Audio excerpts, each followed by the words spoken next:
Welcome back to Sampstra Games, the place to find new strategy games, and today we're going to play a game called Dead Age 2.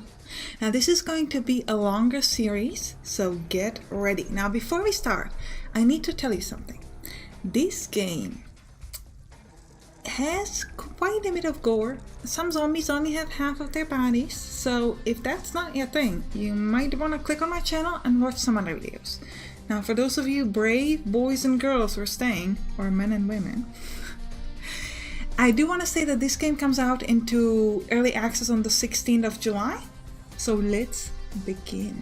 But I'm playing it before that, which I think might be obvious, but if it isn't, very obvious because today is 15th of July, so most likely, but whatever.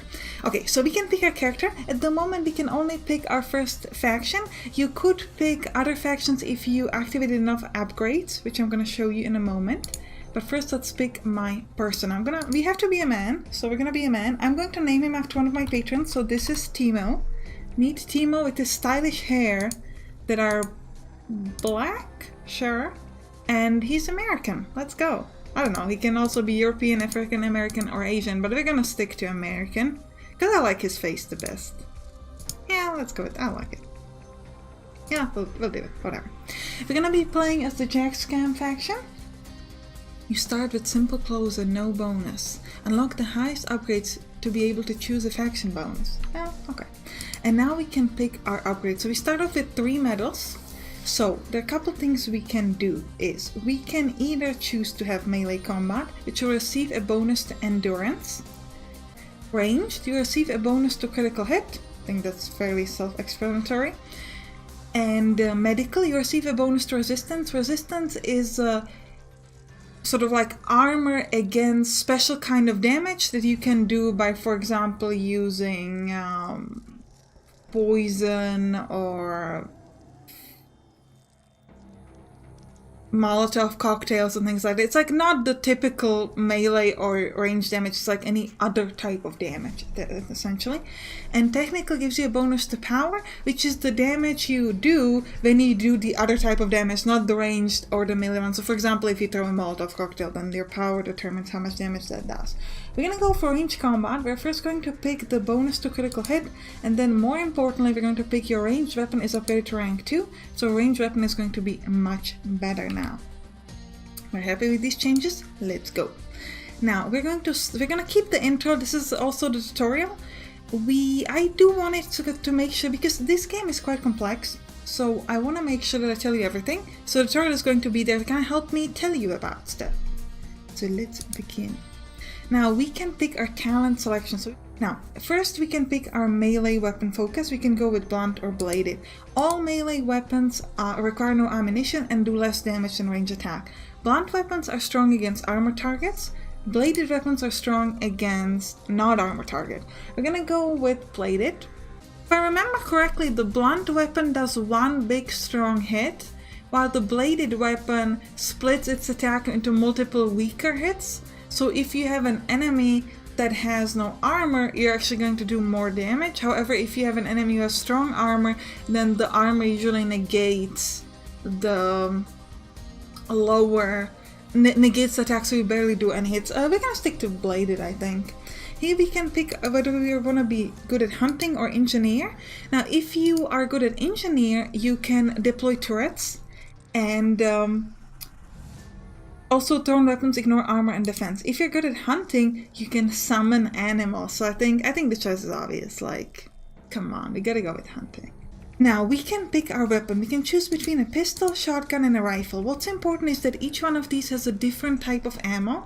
So you want to make sure that you pick the right weapon, because if you pick a weapon like, let's say, rifle or shotgun, you may not find the right ammo, so you can't use it. So that's why I like to stick to a pistol, because pistol's using the most basic ammo, so it's going to be always loaded, essentially. Okay? Finally, we can choose a job perk. We can go with alertness, biology, handiwork, or survival. We are going to go for survival, which increases the hunter's job rank. So essentially, when you're in your camp, you can choose to give your people, your survivors, different kind of jobs. And this is telling us, this perk is sort of allowing us what job Timo is going to be good at. So what I'm going to give him is survival, increases the hunter's job rank, automatically increases food gathered as well as experience gain, also raises the smith's job rank, and it increases the chance of survival during survival events. So this is Timo. Hello everyone, it is very nice to meet you. Now let's begin. 10 years ago, the zombification began. The outbreak resulted in pure chaos and billions of death. It was the largest catastrophe ever experienced by humanity. A small group of survivors eventually discovered a cure, and with it came a small measure of relief for the decimated world population. Several factions emerged in the former United States, and none of them trusted one another. The largest territory was claimed by the former US Army as they were the best equipped. Smugglers established bases deep in the forests and mountains. The few humane independents attempted to build places of refuge for unaffiliated civilians. But they failed. The undead returned after just a few short years. Hordes swept the world like a plague renewed, washing over the farmland and refugee camp, leaving only ash and rubble in their wake. Alright, we start on the country road. You are Timo. Feeling heavy under intense heat, you cross a country road. You had received a radio message from Jack. Now, I'm going to be calling all the other characters after one of my patrons, so Jack is actually Robert. He intends to establish a new safe camp for survivors of the recent attacks. Just once, I'd like to get anywhere without running into those darn monsters. Not today, I guess. Alright, so we got a crippled crawler over here, so we're gonna fight him. So first of all, we gotta equip ourselves. Now this is normally not what you have to do, this is just a part of the tutorial. Typically you will be equipped when you start a new combat. So you can click on over here. We're gonna equip our knife and our pistol. So let's go. With the pistol, automatically also equip your ammunition. Okay, so this costs us 1 action point. You usually start with 2 action points. Now you can see your current action points up here on the left. You might notice that this is a maximum 4, which is a little confusing because I just said you start with 2 every turn. Well, there are some ways you can sort of defer your action points to the following turn, which is a pretty important mechanic, and we'll talk more about it very soon. Now we're going to start off with the ranged combat. Ranged combat does more damage than melee combat, but of course it uses up the ammo. Okay, so we're going to use up our pistol, and we're going to use a basic attack. Now, similar to things like Ertus, Lord of the Dead, or Darkest Dungeon and other games, the enemies are set up in lanes. So you can see that I'm in the back lane, then there's going to be another lane over here. The zombie is in its back lane, and there's another lane over here. And you can only attack the enemies if they're in the right lane. So because I'm in my back lane, he's in its back lane, I can use this attack. And you can see on the right that it's a normal range attack with 100% damage. So I'm going to do this and I'm going to hit him over here. Now here you can see information about the attack. So the 75% chance is my chance of regular hit. The 3% chance is my chance of a crit hit. So the 5 is its armor against my normal damage, so my melee or range damage. And this 0 here is how much damage is its resistance. So it's like armor against the other type of damage, and 30 is how much damage he would do to me. I have 80 over here. This is my ranged damage that I typically do. So I actually got a crit chance, so I insta-killed him. Now, defeated enemies leave loot behind, so I'm going to grab the shell casing and also the bandage. They want us to right-click to take all, so we're going to do that. And now I'm going to wear this hand bandage, and this is going to increase my armor and resistance. Now let me talk to you about the stats right now. So this is our health points. You have currently 180 out of a maximum of 305. Now what's important is that the lower your health is, the less damage you do. So this is also a tactic. You might want to lower the life of your enemy, and then they will do less damage to you. If health points drops below 30%, the character can get infected by zombies. Okay, here you've got experience. This will obviously allow you to level up. This is your melee damage, your range damage. Then here we've got constitution. Increased constitution will result in greater health pool. Strength affects how much melee damage you do. Perception affects how much range damage you do. Power affects how much damage you do using poison, splinter, and fire damage. Armor, or here it's called defense, and resistance we already talked about. Crit chance rather obvious, and chance to block is your chance to block an attack. Alright, so let's walk out. If you block an attack, the damage is reduced by 50%. It's not removed completely, but it prevents any negative status effects like stun or other things. Few more undead shuffle about. Your weapon is already equipped, giving you enough time to shoot before the slow-moving zombies reach you. The stats directly below your character have been updated to accurately reflect the defense increase by your equipped hand wraps. Right, so we're going to use an attack. Supposed to select the zombie, we're going to click this one, and then it's going to show us the stats I already talked to you about. If you do a grazing shot, it only results in half the normal damage and causes no status change effects. Darn it, I'm out of ammo. Let's hope this stack will do the trick. So we're going to have to move forward to do melee. However, if we were to do it, they would just be able to attack us and we can't do anything. So instead we're going to use focus to sort of stop the turn, and we're going to move, and we're going to gain additional action point in the next turn. So we want to do that. Thanks to focus, we now have 3 action points. So we can either attack 3 times or do attacks that cost more action points. But first we must move closer, so now we're in melee range and we can attack them. Every simple range and melee attacks raises the character's adrenaline. You can now execute 2 simple attacks, but your current adrenaline levels allow you to unleash a stronger adrenaline skill, resulting in a greater damage output. Remember in the future to raise adrenaline using simple range and melee attacks. So we can use our blade weapons, and we can use a blade thrust, which is using up... Which actually, what it does 10% additional adrenaline damage. So it deals regular 120% damage with 90% accuracy. If we hit successfully, it will apply vulnerable to the enemy, which I believe just increases the damage he takes. And it also propels the target from the front row to the back row, so that if he wants to do a melee attack, he has to move forward again. And it does 50% knockback damage if somebody's standing behind him. So while it hits the person in the back, it also does damage. What's more important though, it does additional 10% adrenaline damage. So let's use the blade thrust on the crawler.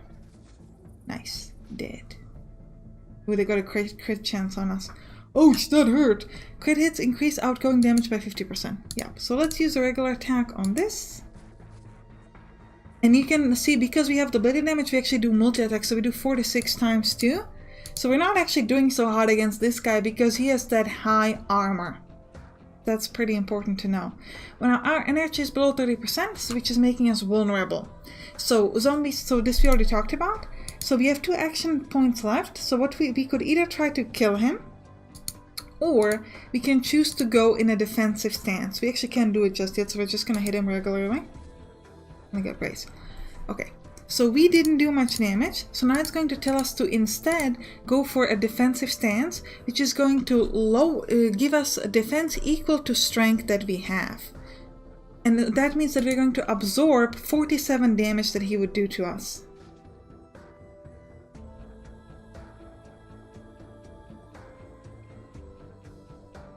We can perform the attacks again, so the question is like, can we kill it now or not? So if we hover over this, we're going to be doing 41 times 2 minus 20, so 21 times 2 damage, and we can do that twice, so that's enough to kill it. But sometimes it might be better to go into the defensive stance instead. You barely survive, but you're alive, and with a long way ahead of you, suddenly a moaning heralds more zombies. The sound grows louder as an enormous horde comes shuffling into the road. Your heart in your throat, you crouch low into the bushes. A horde is a vast cluster of zombies. They appear to be moving towards the position of Robert's camp. You've just a few days to prepare the location for defense. You struggle not to lose all hope at the sight of the sea of shuffling death. The world of age has become even more unforgiving. You have to warn Robert, and fast. And now we're going to jump to Robert and his best friend, Steven, who I'm going to be calling Juju's. It seems just a short while ago that you and your best friend Juju's withstood the rise of the apocalypse. You had barricaded yourself into a home, you entered the screams of the dwelling population and moans of the infected, all the while scavenging for food and materials. Years of experience has taught you to plan ahead. You've also met other veterans of the apocalypse and found that there's safety in numbers. Again on that country road. Kinda begs for a song, but I'm not a good singer. Robert, is that you? Juju's, is everything okay? You look terrible. Look, there's no need to insult me, okay? What took you? I was starting to worry the next time I saw it how to fend you off with a bat. Believe me, I don't want to have to be the one to put you down. So if you don't know, Robert was actually infected.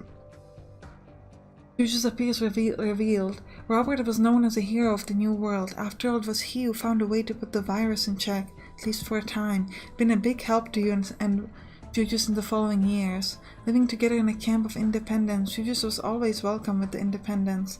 They made him feel at home. The mutation of my old infection is progressing very slowly. I'm doing well, given the circumstances. There are a lot of crowds in the sky. We should go. Are you coming from the independents? Yeah. Alright. Third thing, I just got back from Freedom City East. Remember it, right? Had some kind of disagreement with the independents there. Look, I was sorry to hear that your infection is incurable, but I hear you've still got some years left in you. Say, have you seen Timo? He made it out in time, but I have no idea where he is right now. Come on, the way to camp is dangerous. Stay focused. Alright, so we're going to be moving around through the map. What's important is that as you move around, it costs you some time. Now, every location that you see, if you hover over it, it's going to tell you what's the most likely loot that you can find there, which in our case is water, and what is the threat there, which in this case is undead and it's low. Up here you can see our resources, so we've got dollars, which we can use to buy stuff. Water is required to travel and upkeep our survivors in camp. Food, kind of the same thing. And then materials, and scraps, which you can use for crafting. So let's move to the country road again. Just keep staying on the country road. Should wear a hat. Alright, I already talked you through this. I'm gonna grab some water and keep moving. More zombies ahead. Nice. That is inconvenient. Here's a med kit. While I'm fighting up front, you're safe from close range attacks. Juju, stay back and heal yourself. Alright.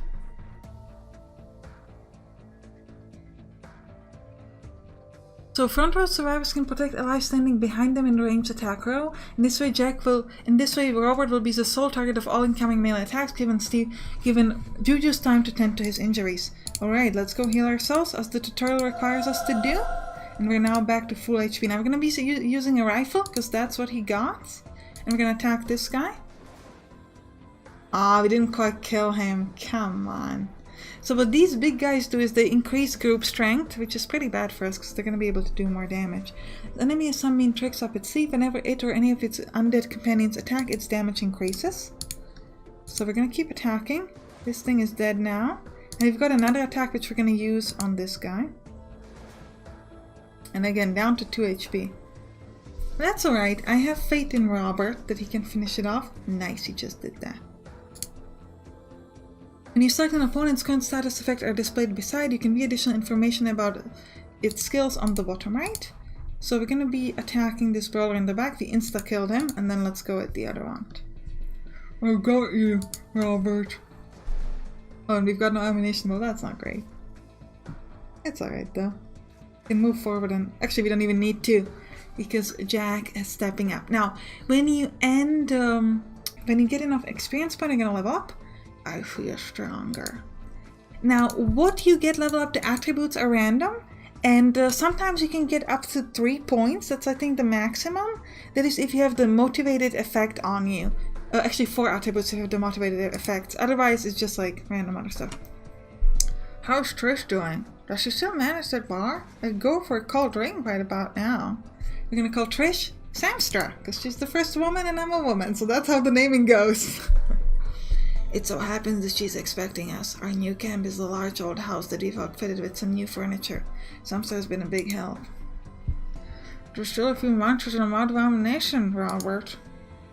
Well then, hit them with something, I'll cover you. Like, what do you think I've been doing this whole time? I've been using melee weapons. You can't be afraid to come up close, okay? Fine.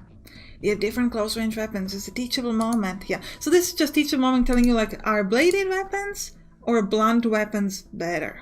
Now notice they have high armor, so the answer is, yes, you said it right, blunt weapons, because they do one big hit attack. Instead of the bladed, which is multiple. Who did more damage than I did? Yeah, he's just explaining what I just said. No need to worry about it, let's kill this thing. Oh, actually, I shouldn't have done that, because Jack could have insta-killed him. I should have attacked the other one. That's alright. We're gonna hit the other one now. Right, so now we're gonna notice that we didn't do any damage. That's because he has plating armor. That's a special kind of armor that does no damage against him. So this... we can destroy that armor by using a special skill, and that's throwing a Molotov cocktail. So first we need to increase our skill. So we need to learn the ability to do that. So we're going to jump here to skills, and we're going to teach ourselves the first skill of engineer, which is throwing Molotov cocktails. That's 120% power damage and causes burn, 15% chance to cause vulnerable. This will remove his plating and allow us to destroy the enemy. Okay. So we need to be in ranged attack row, so we're going to take a step back. Okay. Let him hit Robert, who's going into defensive stance so he can take the damage. Notice the symbol for armor attached to the undead soldier has power when he targeted. Use your Molotov cocktail, it will do a fire damage over time and destroy that armor. So we're going to be using our Molotov cocktail and throw it at him. So this is the plating armor he has, he has 3 left. Could also destroy it by doing a lot of different attacks, because every attack is going to lower the plating. So that's why in this case, it's better to have multi-attacks, because it's going to kind of deplate the armor over time. And now we're going to throw the Molotov cocktail, which again does damage over time, so it's actually destroying that defense that he's got. And now Robert insta-killed him. Well, not insta-killed him, he just finished him off after I perfed him. Right, now it's time to go to Jack's camp. But I actually think we're going to leave the camp for the next episode. So I hope you enjoyed this one. If you did, write down in the comments, and you can click on the right to watch the next one.